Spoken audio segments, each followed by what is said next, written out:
少女的编曲，我觉得它主要只有2个重点，非常非常少的华语的情歌，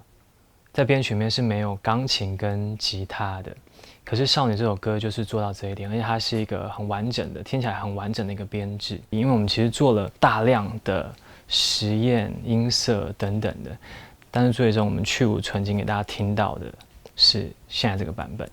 那在我左手边的是小安。那我们现在就从主歌开始来听这首少女的歌。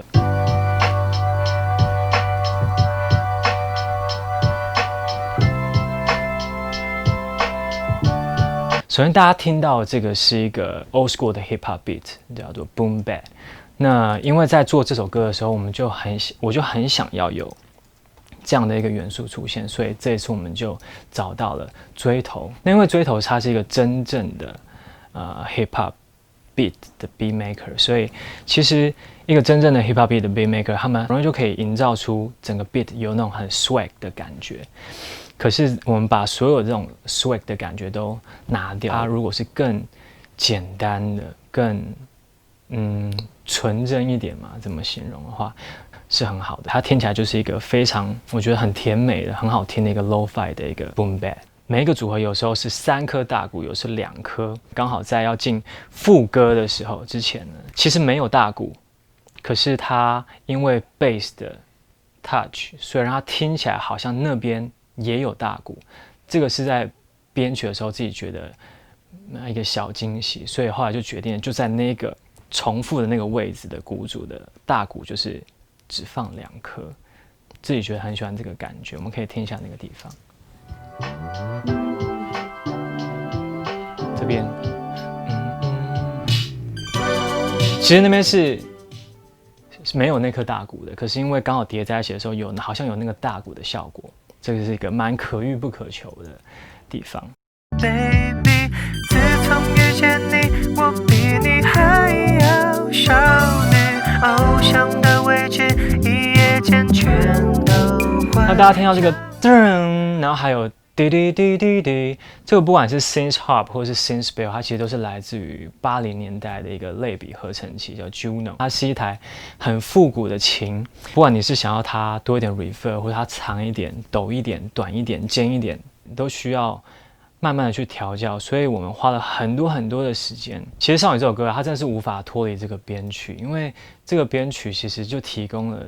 所有需要的一个氛围。那像那个哒哒哒哒哒，那么好听的 line 是谁想的呢？接下来我觉得有一个非常好的地方是这首歌的 bass， 因为其实像《少女》这首歌，它对我来说它是一个节奏类型的音乐。虽然我们这首歌是用80年代的乐器去做出来的音色，因为它其实当中有取经了很多不同的地方，比如说副歌的贝斯好了，那个时候就非常想要去揣摩，就是在 Motown 时期一个非常厉害的一个贝斯手叫 James Jamerson。我们可以听一下从 C2 好了，因为它是可以唱出来的，贝斯 line 是很有旋律。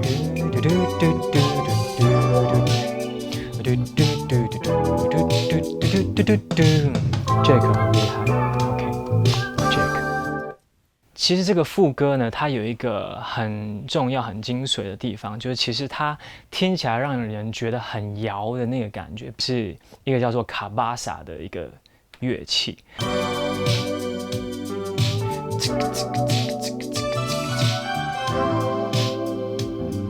如果没有那个卡巴萨的话，就没有这么摇晃的感觉，所以它其实是副歌一个很精华的东西。它的音色虽然听起来好像有点像 shaker， 它其实不是 shaker。其实我们所有的鼓包括 percussion， 然后一切都是来自于我们是从808跟 Lin Drum 去做出来的，还有很多很多的 sample 去做的。不知道大家知不知道，其实每一个节奏类型的音乐，不管是鼓的 tone， 或者是卡巴萨，或者是 shaker， 其实他们都可以调整音高的。然后那个时候我们在编排这个卡巴萨的时候，是很多不同的 pitch， 但我还发现其实是它的轻重。然后呢，有一个小东西，就也蛮想分享，就是在第一次副歌完之后，它有一个 break， 里面出现的鼓的痛，又是跟其他前面就完全都不一样。其实 finger drum 用手指去按的。然后其实那个时候我原本想要 New Jack Swing， 发现加入 orchestra hit 的话，它会变噔噔噔，会变得太重了。但是总之就是现在这个感觉是很好的。那我觉得还有一个很棒的地方是这首歌的 bridge 的部分，在做这个间奏的时候，就会常会觉得说，好像很想让它有一个在雨里面奔跑的一个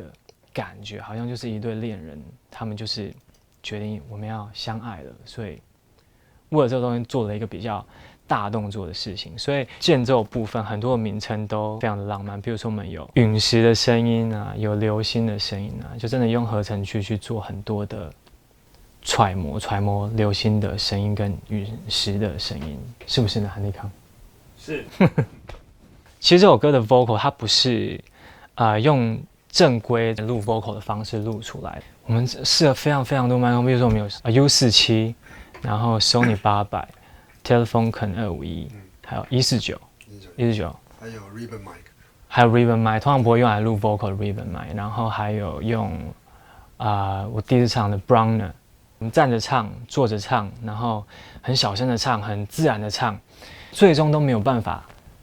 唱到一个觉得很舒服的 vocal。其实这个怎么讲，是一个又是另外一个难关，它必须唱得非常的呢喃，但同时间律动要跟这个歌很贴合，其实就跟麦克风的振膜很有关系了。最终我们是用了一个不是这么正常的方式取得了这个 vocal， 它是一个真正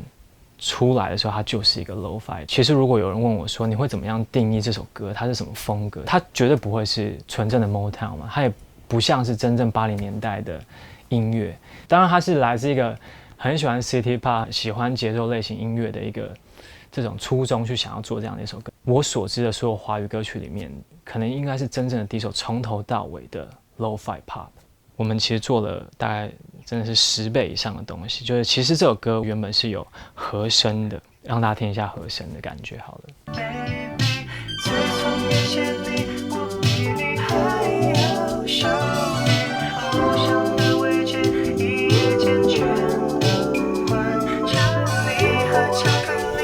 OK， 因为这个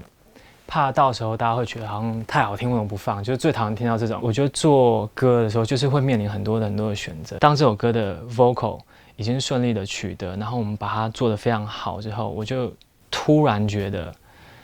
A 已经很好了，好像没有必要让大家听到 A+1的。虽然我们当中做了很多的研究，很多的实验，可是它当中其实还是有一些浪漫跟任性的。那大家就这样来听歌吧。Baby， 自从遇见你，我比你还要少女，偶像。